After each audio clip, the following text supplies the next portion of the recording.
Hello good evening students. तो आज start करते हैं हम वर्क एंड एनर्जी के न्यूमेरिकल्स। ठीक है। What is work to be done to increase the velocity of car from 30 kilometre per hour to 60 kilometre per hour if the mass of the car is 1500 kg। तो according to question आपको work done निकालना है। और आपको पता है कि जब कोई ऑब्जेक्ट, कोई गाड़ी मूविंग स्टेट में होती है और उसकी वेलोसिटी में चेंज आता है, तो उसका जो वर्क डन होता है उसकी काइनेटिक एनर्जी के इक्विवेलेंट होता है। ठीक है। तो यहाँ पे मान लो ये कार है जिसकी इनिशियल वेलोसिटी यहाँ पर दे रखी है 30 किलोमीटर पर आवर, और आफ्टर सम टाइम, कुछ समय के बाद में इसकी जो वेलोसिटी वो हो जाती है, फाइनल वेलोसिटी कितनी हो जाती है 60 kilometre per our, 60 kilometre per our हो जाती है। ठीक है। तो आपको ये निकालना है कि वर्क डन कितना हुआ 30 से 60 होने में, और work done is equivalent to the change in kinetic energy. तो काइनेटिक एनर्जी में कितना चेंज आया वो देख लेते हैं हम। 1/2 mv² माइनस u स्क्वायर, ये फॉर्मूला है। उससे पहले आपको एक ये यूनिट चेंज करनी पड़ेगी बेटा, किलोमीटर पर आवर को मीटर पर सेकंड में करना पड़ेगा। तो पहले अपन ये कर लेते हैं, है ना।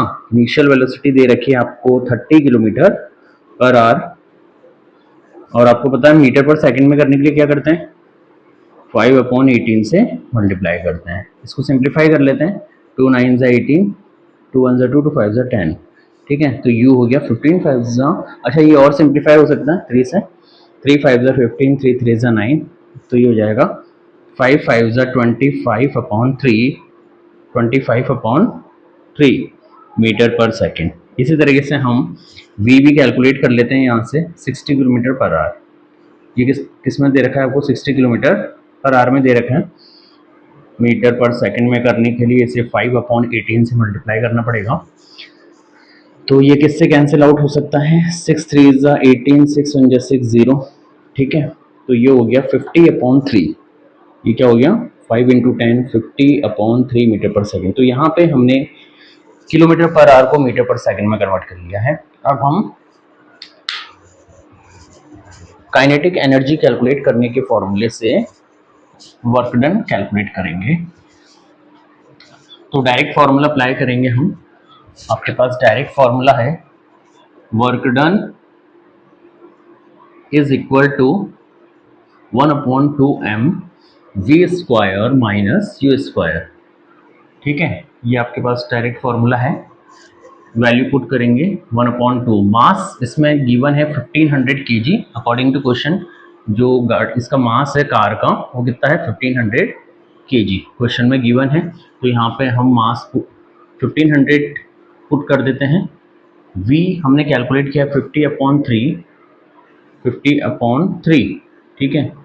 इसका स्क्वायर कर लेते हैं। u यहाँ पे हमने 25/3 कैलकुलेट किया है, मतलब कन्वर्ट किया है। ठीक है।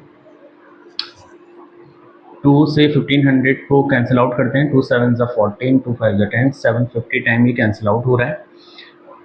और इसको सॉल्व करेंगे तो ये हो जाएगा 5 5 ज़ा 25, 00, 3 3 ज़ा 9, माइनस 25 का स्क्वायर करेंगे तो 625 आएगा, और 3 का स्क्वायर करेंगे तो 9 आएगा। ठीक है। 750 मल्टीप्लाई बाय 9s, तो ये हो जाएगा 2500। 9 से 9 कैंसिल आउट हो गया तो ये हो गया 625। ठीक है। ये आपने कॉपी कर लिया होगा नीचे का, जिसे मैं रफ कर देता हूँ। तो ये हो जाएगा 750 मल्टीप्लाई बाय 2500 माइनस 625, 10 - 5 करेंगे तो 5 आएगा, इधर 9 में से 2 गया 7, इधर 14 - 6 करेंगे तो 8 आएगा, इधर 1, 1875 डिवाइडेड बाय 9। क्या ये 3 से कैंसिल आउट हो सकता है, 3 6 ज़ा 18, जी हाँ, 3 3 ज़ा 9, 3 6 ज़ा 18, 3 2 ज़ा 6, 3 5 ज़ा 15। ठीक है। कैसे और हम कैंसिल आउट कर सकते हैं, 3 1 ज़ा 3, 3 2 ज़ा 6, 3 5 ज़ा 15। तो यहाँ से जो आंसर आ रहा है, ये मतलब टर्म आ रही है अपने पास 250 × 625। तो 25 × 5 करेंगे तो ये हो जाएगा 25 फाइव ज़ा 125 होता है ना, और यहाँ पे 12 जो है कैरी करेंगे, 25 टू ज़ा 50 प्लस 12 करेंगे तो 62 आएगा, 6 कैरी हो जाएगा यहाँ पे, 25 6 ज़ा 150, तो इसका आंसर होगा 15625, क्योंकि हमने वर्क डन कैलकुलेट किया है। क्या कैलकुलेट किया है? वर्क डन कैलकुलेट किया है, और वर्क की जो यूनिट होती है वो होती है जूल। क्या होती है बेटा? जब आप यूनिट नहीं लगाते हैं तो आपके मार्क्स डिडक्ट हो जाते हैं, इसलिए यूनिट का ध्यान रखें, ठीक है। हाँ,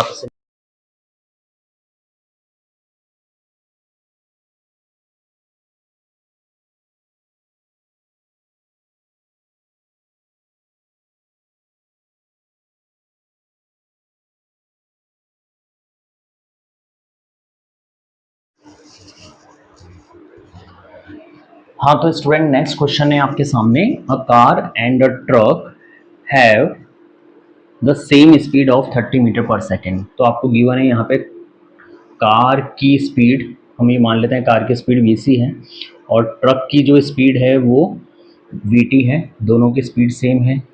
कितनी है? 30 metre per second. If their masses are in the ratio, और इनका जो मासेस का रेशो है ना, वो हम मान लेते हैं कार का हो गया m1 और ट्रक का हो गया m2, ठीक है। तो रेशो आपको इसमें गिवन है, सॉरी 1:3, कितना गिवन है? ये जो टर्म है आपको गिवन है बेटा ना, ये आपको क्या है? टर्म्स गिवन है। Velocity of car is equal to velocity of truck, दोनों सेम है 30 मीटर पर सेकेंड, और उनके मास का रेशियो 1:3। तो आपसे ही पूछा गया है क्या कैलकुलेट करना है? Kinetic energy of car is to kinetic energy of truck, ठीक है। 1/2 m1 v c square is to 1/2 m2 v t square, okay. तो यहाँ पे वैल्यू पुट करते हैं, 1/2 m1 vc की वैल्यू है 30 स्क्वायर, 1/2 m2 vt की वैल्यू भी है 30, ठीक है। तो 30 स्क्वायर से 30 स्क्वायर कैंसिल आउट हो गया, 1/2 से 1/2 कैंसिल आउट हो गया, और अब यहाँ पर रह गया है is equal to m1 is to m2, ठीक है। अकॉर्डिंग टू क्वेश्चन ये आपको कितना गिवन है? 1:3। तो यही इसका आंसर होगा, नोट कर लीजिए, बहुत ही सिंपल सा इसका सॉल्यूशन है, ठीक है बेटा।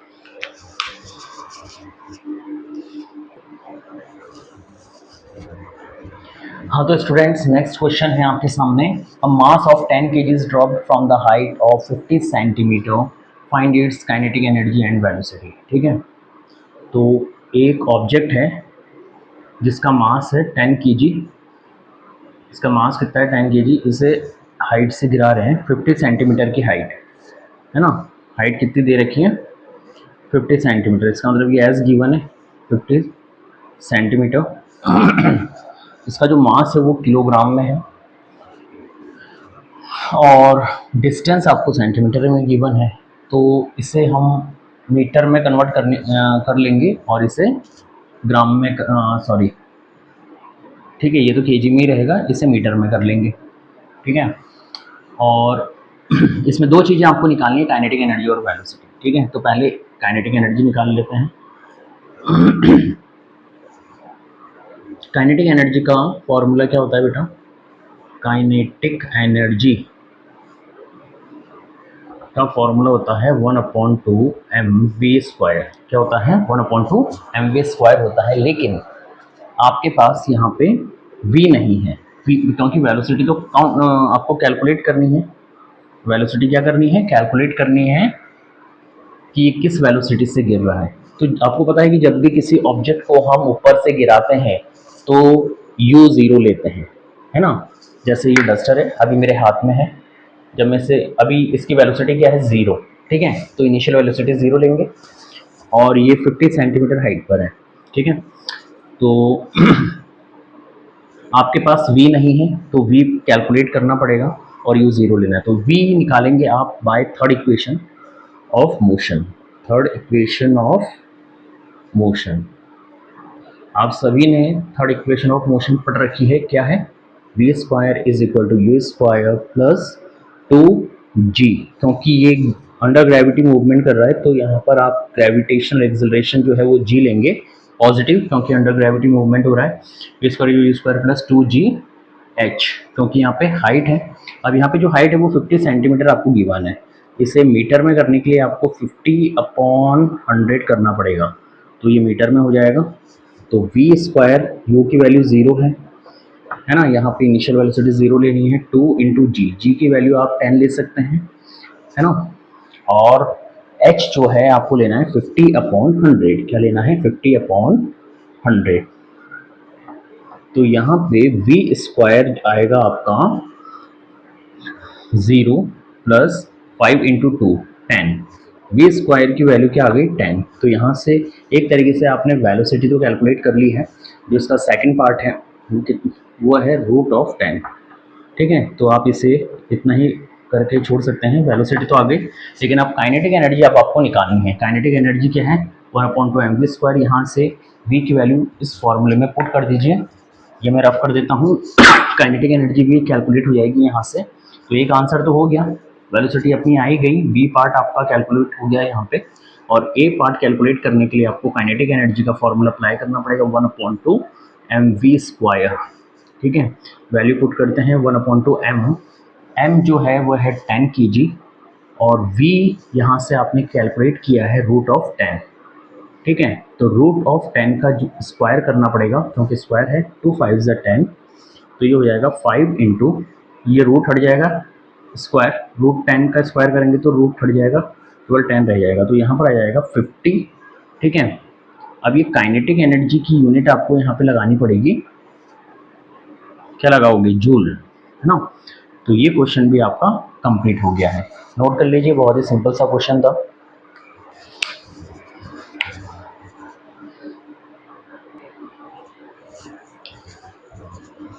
हेलो स्टूडेंट्स, नेक्स्ट क्वेश्चन आपके सामने है। An electric bulb of 60 watt is used for 6 hour per day. एक बल्ब जिसकी पावर गिवन है 60 वॉट, ठीक है ना, जिसकी पावर कितनी है 60 वॉट है। जब भी ये पीछे W लिखा हुआ हो ना किसी डिजिट के बाद, तो वो वॉट होता है, इसका मतलब वो पावर है, क्योंकि वॉट किसकी यूनिट होती है पावर की। Used for 6 hour per day, यानी एक दिन में कितनी देर तक चल रहा है 6 आवर, है ना। तो टाइम कंजप्शन यहाँ पर है 6 आवर्स, ठीक है। Calculate the units of energy, आपको क्या निकालनी है units of energy. Units of energy का मतलब क्या होता है एनर्जी कंजप्शन कितना हुआ यूनिट में, और यूनिट में आंसर कब आएगा जब आपका जो एनर्जी कंजप्शन है वो किस में होना चाहिए kWh में। क्यों, क्योंकि आपने पढ़ा है 1 kWh is equal to 1 unit होता है। तो अगर आपने जो एनर्जी कंजप्शन है वो kWh में कैलकुलेट कर लिया तो आपका आंसर यूनिट में आ जाएगा। तो यहाँ पर देखें पावर जो है वो वॉट में है, किस में होनी चाहिए किलोवाट में। तो किलोवाट में करने के लिए इसे क्या करना पड़ेगा 60 डिवाइडेड बाय 1000, तो ये टर्म किलोवाट में हो गई और ये आर में ये। तो आपको एनर्जी कंजप्शन निकालना है एक दिन के कितने दिन के लिए for 1 day. For 1 day energy consumption हो जाएगा पावर इनटू टाइम, ये पावर का फॉर्मूला आपने पढ़ा है ना। इलेक्ट्रिकल एनर्जी का कैलकुलेट करने का फॉर्मूला है पावर की टर्म में पावर इनटू टाइम, ठीक है। पावर का फॉर्मूला आपने पढ़ा था work done upon time, work done is equivalent to energy consumption, ठीक है। तो एनर्जी कंजप्शन हो जाएगा पावर इनटू टाइम, पावर कितना है 60/1000 kW इंटू टाइम कितना है 6 आवर, ठीक है। 10 से 10 कैंसिल हो गया, 6 6 36, ठीक है। तो यहाँ पे एनर्जी आ गई आपके पास 36 डिवाइडेड बाय 100। इसे सॉल्व करेंगे, 1 के बाद 2 0 हैं तो 2 डिजिट के पहले पॉइंट लगा देंगे तो ये हो जाएगा 0.36, ठीक है। 1 2 डिजिट से पहले पॉइंट लग जाएगा। अब ये जो आंसर आया आपका किस में आया है kWh में आंसर आया है, किस में आया है, और आपको पता है कि 1 kWh है ना बेटा, आपको पता है कि 1 kWh is equivalent to 1 unit, है ना। तो इससे आप क्या लिख सकते हैं energy is equivalent to 0.36 units, ठीक है। तो ये आपका आंसर हो गया, इसे नोट कर लीजिए, इंपॉर्टेंट क्वेश्चन है, एग्जाम में आ सकता है।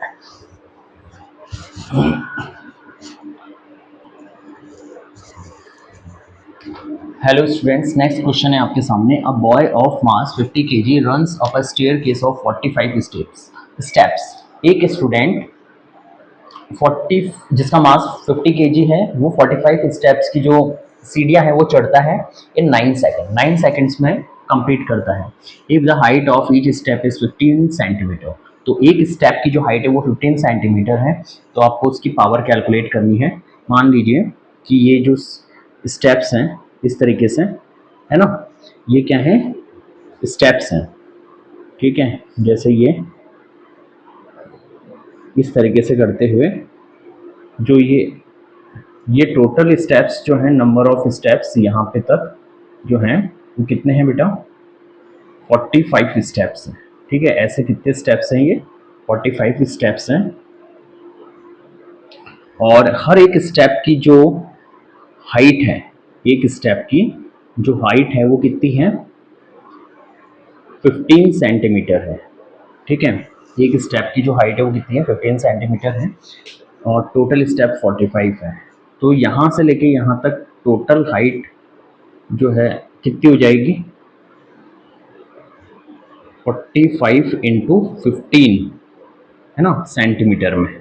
और अगर इसे मीटर में कैलकुलेट करेंगे तो हाइट हो जाएगी 45 इंटू 15 अपॉन 100 मीटर, ठीक है। तो हाइट आपके पास कितनी आ गई, 45 इंटू 15 अपॉन 100। और आपको क्या कैलकुलेट करना है बच्चों, यहाँ पे आपको कैलकुलेट करनी है पावर। और पावर का फॉर्मूला क्या होता है, यहाँ पे जो मास है, जो पर्सन है ना, जो ये कवर कर रहा है, उसका जो बॉय है उसका मास आपको गिवन है 50 kg। कितना गिवन है, 50 kg। ये सारी टर्म्स आपको गिवन है ना। और ग्रेविटी आपको पता है नीचे की तरफ लग रही है, तो जी की वैल्यू आपको कितनी लेनी है अकॉर्डिंग टू क्वेश्चन, 10 मीटर पर सेकंड स्क्वायर लेनी है। अब आपको पता है कि जब ऑब्जेक्ट हाइट पर होता है तो उसके अंदर जो उस एनर्जी होती है वो पोटेंशियल एनर्जी के इक्विवेलेंट होती है, यानी उसका जो वर्क डन होता है वो पोटेंशियल एनर्जी के इक्विवेलेंट होता है। तो पावर का फॉर्मूला होता है वर्क अपॉन टाइम। क्या होता है, वर्क अपॉन टाइम। और टाइम आपको यहाँ पर गिवन है 9 सेकेंड, क्योंकि बॉय को 45 स्टेप्स कंप्लीट करने में जो टाइम लग रहा है वो लग रहा है 9 सेकेंड। कितना लग रहा है, ये आपको क्वेश्चन में गिवन टर्म्स है, ठीक है।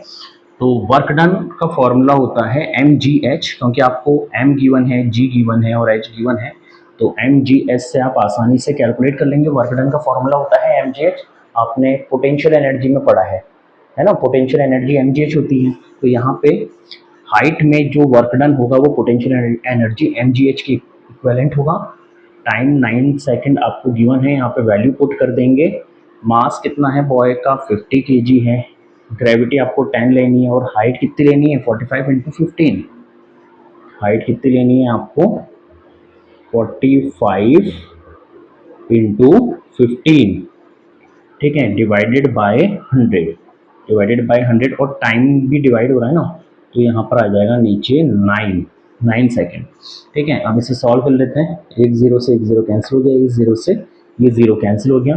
9 की टेबल में 45 5 टाइम आता है। अब जो भी टर्म रह गई हैं उन्हें हम लिख लेते हैं 5 इंटू 5 इंटू 15। इसे सॉल्व करेंगे तो क्या आएगा, 5 5 ज़ा 25, और इसे सॉल्व करेंगे तो ये हो जाएगा 5 5 ज़ा 25, 25 को 15 से मल्टीप्लाई करेंगे तो हो जाएगा 15 5 ज़ा 75, 15 2 ज़ा 30, 37, 375 वाट आंसर आएगा, ठीक है। तो इसे नोट कर लीजिए, ये आंसर है, ठीक है बच्चों। तो आई होप आपको इस चैप्टर के न्यूमेरिकल जो आज हमने करे हैं वो समझ में आए हैं। कुछ न्यूमेरिकल्स और रह गए हैं, अगर आपको उनमें प्रॉब्लम्स आती है तो आप कमेंट बॉक्स में कमेंट ज़रूर करें, ठीक है। मैं और ऐसे वीडियो आपके लिए बनाऊंगा, ठीक है। वीडियो देखने के लिए थैंक यू।